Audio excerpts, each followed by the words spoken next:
नमस्कार मित्रांनो, मी डॉक्टर अंजली. आज मी तुमच्याशी एका अतिशय महत्त्वाच्या विषयावर शांतपणे आणि सविस्तर बोलणार आहे. कारण जानेवारी महिना म्हणजे वर्षातील सर्वात कडाक्याची आणि हाडं गोठवणारी थंडी जाणवणारा काळ असतो. या दिवसांत शरीरावर होणारा परिणाम आपल्याला दिसत नाही, पण आतून अनेक मोठे बदल घडत असतात. जसे की रक्तवाहिन्या आकुंचन पावतात, रक्त थोडं घट्ट होतं, हृदयाला जास्त जोर लावून काम करावं लागतं, श्वसनमार्ग संवेदनशील होतात, प्रतिकारशक्ती कमी होते आणि पचनक्रियेसुद्धा मंदावते. त्यामुळे अगदी लहानशी चूकही कधीकधी मोठ्या आजाराचं कारण ठरू शकते. म्हणूनच मी तुम्हाला सांगणार आहे की जानेवारी महिन्यात काही विशिष्ट 5 गोष्टी अशा आहेत ज्या आहारात घेतल्या तर शरीरावर अनावश्यक ताण येतो आणि काही वेळा अचानक रुग्णालयात दाखल होण्याइतका धोका निर्माण होऊ शकतो. इतकंच नाही तर हृदयविकार, श्वसनाचे त्रास, स्ट्रोक किंवा संसर्ग यांसारख्या गंभीर समस्या वाढण्याची शक्यतासुद्धा जास्त असते. आणि विशेष करून वयोवृद्ध लोक, हृदयाचे रुग्ण, मधुमेही लोक, लठ्ठपणा असलेले लोक, दमा असलेले लोक आणि ज्यांची प्रतिकारशक्ती आधीच कमी आहे अशांसाठी तर ही थंडी अधिक घातक ठरते. म्हणून मी नेहमी सांगते की थंडीच्या दिवसांत चुकीचा आहार म्हणजे शरीराशी केलेला अन्यायच आहे. कारण आपण जे खातो ते थेट आपल्या रक्तदाबावर, श्वासावर, हृदयावर आणि मेंदूवर परिणाम करतं.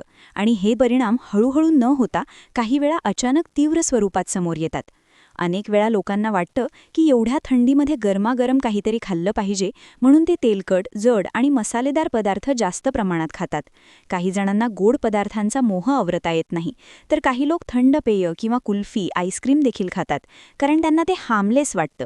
पण खरी गोष्ट अशी आहे की थंडीच्या दिवसांत ज्या गोष्टी उन्हाळ्यात सहज पचतात त्या शरीराला त्रासदायक ठरू शकतात. याचबरोबर अनेक लोक उशिरापर्यंत जागे राहतात, उशिरा जेवतात, पुरेसं कोमट पाणी पित नाहीत आणि दिवसभर उबदार राहण्याकडे दुर्लक्ष करतात. त्यामुळे शरीर कमकुवत होतं, थंडीचा दणका जास्त बसतो आणि दुसऱ्या दिवशी छातीत दुखणे, श्वास लागणे, हातपाय गार होणे, भोवळ येणे अशा तक्रारी घेऊन रुग्ण दवाखान्यात येतात. त्यामुळे मी तुम्हाला 3 भागांत सविस्तर मार्गदर्शन करणार आहे. पहिल्या भागात म्हणजे आत्ताच्या या भागात मी तुम्हाला समजावून देणार आहे की जानेवारी महिन्यात आहाराचे नियम का पाळायला हवेत, शरीरात नेमकं काय बदलतं आणि हे बदल धोकादायक कसे ठरू शकतात.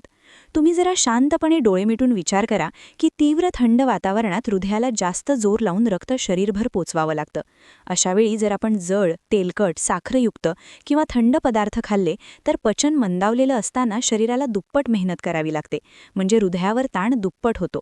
आणि म्हणूनच जानेवारी महिन्यात चुकीचा आहार घेतल्याने अचानक छातीत दुखणे, हृदयविकाराचा झटका, रक्तदाब वाढणे, सर्दी, दमा, श्वास लागणे, ब्रॉन्कायटिस, निमोनिया अशा समस्या निर्माण होण्याचा धोका जास्त असतो. यामुळेच मी माझ्या प्रत्येक रुग्णाला सांगते की थंडीच्या दिवसांत आपण आहारालाच औषधासारखं मानलं पाहिजे. योग्य वेळी, योग्य प्रमाणात आणि योग्य प्रकारचं अन्न खाल्लं तर शरीर आपोआप सुरक्षित राहतं. पण चुकीचं अन्न गेलं तर औषधं दिली तरी कधीकधी फायदा उशिरा होतो. त्यामुळे हा विषय फक्त शिक्षणासाठी नाही तर थेट तुमच्या आणि तुमच्या कुटुंबाच्या जीवाशी संबंधित आहे. म्हणून तुम्ही हा संपूर्ण मालिकेसारखा 3 भागांचा संवाद शेवटपर्यंत नक्की ऐका. कारण पुढील भागात मी तुम्हाला अगदी स्पष्टपणे सांगणार आहे की त्या 5 धोकादायक गोष्टींपैकी पहिल्या 3 गोष्टी कोणत्या आहेत, त्या का टाळाव्यात, कोणाला जास्त धोका असतो आणि त्याऐवजी काय खाल्लं तर शरीर सुरक्षित राहतं. मी फक्त एकच विनंती करते की हा विषय हलक्यात घेऊ नका, कारण हिवाळा म्हणजे आनंदाचा काळ, पण योग्य काळजी न घेतल्यास तोच काळ गंभीर आजारांमध्ये बदलू शकतो. आणि आपल्याला ते टाळणं पूर्णपणे शक्य आहे. जेव्हा आपण योग्य माहिती घेतो आणि ती खऱ्या आयुष्यात वापरतो तेव्हा आपल्या हातातल्या चुका कमी होतात आणि आरोग्य जास्त सुरक्षित राहतं. म्हणून चला, आता तुम्ही हा भाग नीट ऐकून लक्षात ठेवा आणि पुढील भागात मी तुम्हाला पहिल्या 3 धोकादायक गोष्टींचं संपूर्ण विज्ञान अगदी सोप्या भाषेत समजावून सांगणार आहे. मित्रांनो, आता आपण थेट मुद्द्यावर येऊया आणि जानेवारी महिन्यात ज्या 5 गोष्टी टाळाव्या लागतात त्यापैकी पहिल्या 3 गोष्टींची सविस्तर माहिती समजून घेऊया. कारण या 3 सवयी सर्वात जास्त केल्या जातात आणि त्याचे परिणामही जास्त दिसून येतात. सर्वात पहिली आणि महत्त्वाची गोष्ट म्हणजे थंड पदार्थ खाणे किंवा पिणे. आता थंडी आहे हे माहीत असूनही अनेक लोक फ्रीजमधले पाणी रात्री उशिरा पितात, कुल्फी, आईस्क्रीम खातात, थंड ताक किंवा सॉफ्ट ड्रिंक पितात आणि म्हणतात काही होत नाही. पण प्रत्यक्षात शरीरात आतून मोठा बदल घडत असतो. थंड पदार्थांमुळे घशातील आणि श्वसनमार्गातील स्नायू आकुंचन पावतात आणि आधीच थंडीमुळे संवेदनशील झालेल्या श्वसनमार्गावर आणखी ताण येतो. त्यामुळे सर्दी, खोकला, दमा, ब्रॉन्कायटिस यांसारख्या समस्या अचानक वाढू शकतात. त्याचबरोबर थंड पाण्यामुळे शरीराचे तापमान कमी होतं, रक्तवाहिन्या आकुंचन पावतात आणि हृदयाला जास्त मेहनत घ्यावी लागते. विशेषतः ज्यांना आधीपासून रक्तदाबाचा त्रास आहे, हृदयविकार आहे, धूम्रपान करणारे आहेत किंवा वय जास्त आहे, अशा लोकांसाठी थंड पदार्थ घातक ठरू शकतात. कारण कधीकधी छातीत जडपणा, धाप लागणे, भोवळ येणे अशी लक्षणे दिसू शकतात. त्यामुळे माझा स्पष्ट सल्ला असा आहे की जानेवारी महिन्यात शक्यतो थंड पदार्थ पूर्णपणे टाळा आणि कोमट किंवा खोलीच्या तापमानाचं पाणीच प्या. दुसरी धोकादायक सवय म्हणजे जास्त तळलेले आणि तेलकट पदार्थ खाणे. आता थंडी आली की गरमागरम भजी, वडे, समोसे, पकोडे, कचोरी हे सर्व पदार्थ जणू आपल्याला हाक मारायला लागतात आणि आपणही मोठ्या चवीने खातो. पण शरीरावर काय परिणाम होतो हे आपण लक्षात घेत नाही. तळलेल्या पदार्थांमध्ये तेलाचं प्रमाण खूप जास्त असतं. त्यातले ट्रान्स फॅट्स आणि सॅच्युरेटेड फॅट्स रक्तातील चरबी वाढवतात, कोलेस्टेरॉल वाढवतं आणि रक्ताला घट्ट बनवतं. आधीच थंडीत रक्तवाहिन्या आकुंचन पावलेल्या असतात आणि त्यात जाड झालेलं रक्त वाहताना हृदयावर जास्त ताण येतो. यामुळे अचानक रक्तदाब वाढणे, छातीत जडपणा येणे, डोकेदुखी होणे आणि दीर्घकाळात हृदयविकाराचा धोका वाढणे हे सगळे परिणाम दिसू शकतात. ज्यांना मधुमेह, लठ्ठपणा किंवा थायरॉईडचा त्रास आहे, अशांसाठी तर हे आणखी धोकादायक ठरतं. कारण वजन वाढण्याची गती वाढते आणि साखरही असंतुलित होते. शिवाय तळलेले पदार्थ पचायलाही जड असतात. त्यामुळे अजीर्ण, जळजळ, ढेकर आणि झोप न लागणे अशी लक्षणे सतत दिसू शकतात. म्हणून मी नेहमी सांगते की थंडी म्हणजे तळलेलं खायलाच पाहिजे असा समज पूर्णपणे चुकीचा आहे. त्याऐवजी भाजलेल्या, कमी तेलात बनवलेल्या आणि घरगुती पदार्थांना प्राधान्य द्या. तिसरी सवय जी लोक सतत करतात आणि धोक्याचं कारण बनते ती म्हणजे साखर आणि गोड पदार्थांचा अतिरेक. आता थंडी असली की गाजराचा हलवा, गुलाबजाम, जलेबी, रसगुल्ले, पेढे, लाडू खायला सगळ्यांनाच आवडतात. पण जेव्हा आपण रोजच हे गोड पदार्थ मोठ्या प्रमाणात खातो तेव्हा रक्तातील साखर एकदम वाढते, इन्सुलिनवर ताण वाढतो, वजन वाढतं, पोटाभोवती चरबी जमा होते आणि त्यामुळे हृदयविकाराचा धोका अजून वाढतो. विशेष म्हणजे मधुमेही रुग्णांसाठी तर हे थेट धक्क्यासारखं असतं. कारण साखर अनियंत्रित वाढल्यामुळे डोळे, किडनी, नसा आणि हृदय यांच्यावर मोठा परिणाम होऊ शकतो. काही लोकांना गोड खाल्ल्यानंतर अंगात कमजोरी, घाम सुटणे, चक्कर येणे अशी लक्षणे जाणवतात. ही सुद्धा चेतावणीच असते. त्याशिवाय जास्त गोड खाल्लं की पचन मंदावलेलं असल्याने अजीर्ण आणि आम्लपित्त वाढतं आणि शरीराच्या सुजेला म्हणजेच इन्फ्लेमेशनला चालना मिळते. त्यामुळे सर्दी, खोकला, सांधेदुखी आणि थकवा वाढतो. म्हणूनच मी सांगते की जानेवारी महिन्यात गोड खायचं असेल तर अतिशय मर्यादित प्रमाणात घ्या आणि शक्यतो गूळ, खजूर, मनुके यांसारख्या नैसर्गिक स्रोतांचा वापर करा. मित्रांनो, या 3 सवयी वरवर साध्या वाटतात, पण थंडीच्या दिवसात त्या शरीरासाठी खूप धोकादायक ठरू शकतात. त्यामुळे कोणीही आपल्या नकळत स्वतःवर प्रयोग करू नये. विशेषतः वयोवृद्ध, लहान मुले, गर्भवती स्त्रिया, हृदयाचे रुग्ण आणि दमा असलेले लोक यांनी तर या गोष्टी अधिक काळजीपूर्वक टाळायला हव्यात. कारण त्यांचं शरीर आधीच संवेदनशील असतं. त्यामुळे छोटासा धक्का जास्त मोठा परिणाम करू शकतो. म्हणूनच आजपासून शक्यतो थंड पदार्थ, गोडाचा अतिरेक आणि तळलेले पदार्थ या तिन्ही गोष्टींपासून थोडं दूर राहा आणि त्याऐवजी गरम सूप, डाळी, भाज्या, कढी, गूळ, थोड्या प्रमाणात कोरडे मेवे आणि कोमट पाणी यांचा वापर करा. म्हणजे शरीर नैसर्गिकरित्या उबदार राहील, पचन सुधारेल आणि हृदयावरचा ताण कमी होईल. पुढच्या भागात मी तुम्हाला उरलेल्या 2 सवयींबद्दल म्हणजे मद्यपान आणि उशिरा जड जेवण याबद्दल सविस्तर माहिती देणार आहे आणि त्या का धोकादायक आहेत हे अगदी सोप्या भाषेत समजावून सांगणार आहे. मित्रांनो, आता आपण उरलेल्या 2 सवयींबद्दल बोलणार आहोत, ज्या जानेवारी महिन्यात सर्वात जास्त गंभीर परिणाम घडवू शकतात. आणि अनेक वेळा लोक नकळत ह्या सवयींमध्ये गुंतलेले असतात. त्यामुळे धोका आणखी वाढतो. पहिली सवय म्हणजे मद्यपान करणं. काही लोकांना वाटतं की थंडीपासून बचाव करायचा असेल तर थोडंसं मद्य घेतलं तर शरीर गरम राहतं. पण खरी गोष्ट याच्या पूर्ण विरुद्ध आहे.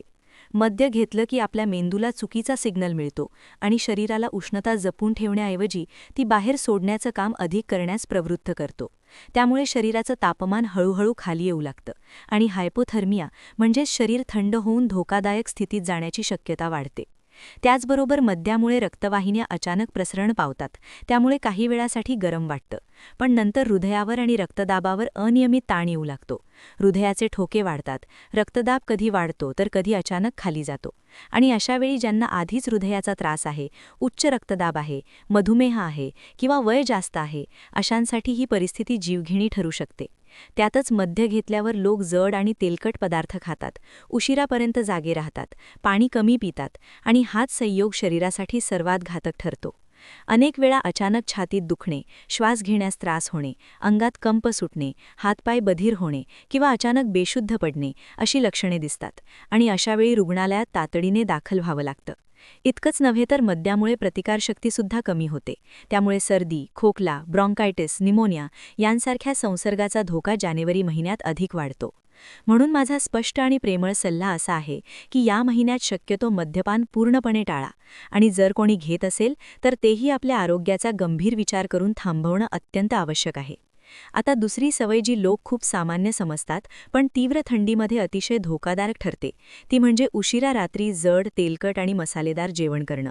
थंडीच्या दिवसात आधीच शरीराची पचनक्रिया मंदावलेली असते, ऊर्जा जपून ठेवण्याची गरज असते आणि अशावेळी उशिरा जड अन्न गेलं की ते व्यवस्थित पचत नाही. त्यामुळे अजीर्ण, आम्लपित्त, छातीत जळजळ, ढेकर, उलटी होण्यासारखी भावना आणि पोटात जडपणा सतत जाणवत राहतो. अनेकांना रात्री झोप लागत नाही, तर काही लोकांना झोपेत अचानक छातीत दुखणे, श्वास घ्यायला त्रास होणे, हृदय धडधडणे अशी लक्षणे जाणवतात. कारण पोट फुगल्यामुळे आणि आम्लपित्त वाढल्यामुळे हृदयावर अप्रत्यक्ष ताण येतो. त्याचबरोबर उशिरा जेवण केल्यामुळे रक्तातील साखरेचं संतुलन बिघडतं, वजन वाढतं, पोटाभोवती चरबी साठते आणि त्याचा थेट परिणाम हृदय आणि रक्तदाबावर होतो. विशेषतः ज्यांना आधीपासून मधुमेह, रक्तदाब, जास्त वजन किंवा थायरॉईडचा त्रास आहे, अशांसाठी ही सवय फार धोकादायक ठरते. थंडीचा काळ म्हणजे सावध राहण्याचा काळ आहे. त्यामुळे शक्यतो संध्याकाळी थोडं हलकं आणि पचायला सोपं अन्न घ्या, जसं की वरण-भात, कढी, पोळी, भाज्या, सूप, दलिया यांसारखे पदार्थ, जे शरीराला ऊबही देतात आणि पचनक्रियेलाही त्रास देत नाहीत. त्याचबरोबर जेवण केल्यानंतर लगेच झोपू नये, थोडा वेळ शांतपणे बसावं किंवा हळूच चालावं आणि नंतर झोप घ्यावी, म्हणजे आम्लपित्त वाढणार नाही आणि हृदयावर ताणही येणार नाही. मित्रांनो, या 2 सवयी छोट्या वाटतात, पण जानेवारी महिन्यात यांचा परिणाम खूप मोठा होऊ शकतो. अनेक लोक म्हणतात, डॉक्टर, आम्ही वर्षभर असंच करतो, काही होत नाही. पण लक्षात ठेवा की थंडी हा काळ शरीरासाठी आधीच आव्हान निर्माण करणारा असतो. त्यामुळे आपण जागरूक राहणं खूप गरजेचं आहे आणि थोडेसे बदल केल्याने आपण मोठे धोके टाळू शकतो. म्हणून आजपासून शक्यतो मद्यपान पूर्णपणे बंद करा आणि उशिरा जड जेवण घेण्याची सवय सोडा. वेळेवर संतुलित आणि उबदार अन्न घ्या, पुरेसं कोमट पाणी प्या, शरीर उबदार ठेवण्यासाठी योग्य कपडे वापरा, नियमित हलकं चालणं किंवा सौम्य व्यायाम करा आणि कुठलाही त्रास जास्त वाटला तर लगेच डॉक्टरांचा सल्ला घ्या. स्वतः उपचार करण्याचा प्रयत्न करू नका, कारण तुमचं आरोग्य तुमच्या हातात आहे आणि योग्य माहिती योग्य वेळी वापरली तर गंभीर आजार टाळणं पूर्णपणे शक्य आहे. मी फक्त एवढंच म्हणेन की जानेवारी म्हणजे काळजीचा महिना आहे आणि आहार म्हणजे तुमचं संरक्षण कवच आहे. ते व्यवस्थित ठेवा, म्हणजे आयुष्य सुरक्षित आणि निरोगी राहील. मित्रांनो, जर आजची माहिती तुम्हाला उपयोगी वाटली असेल तर खाली दिलेल्या सबस्क्राईब बटणावर क्लिक करा आणि बेल आयकॉन नक्की दाबा, जेणेकरून पुढील आरोग्यविषयक व्हिडिओ तुम्हाला लगेच मिळतील. तुमच्या मित्रांनाही हे माहिती सांगायला विसरू नका, कारण आरोग्याची काळजी घेणे प्रत्येकासाठी महत्त्वाचे आहे. तुमच्या लहान छोट्या बदलांमुळे वृद्ध लोकांचा हिवाळा सुरक्षित आणि आनंददायी होऊ शकतो. धन्यवाद मित्रांनो. आरोग्यपूर्ण हिवाळा साजरा करा.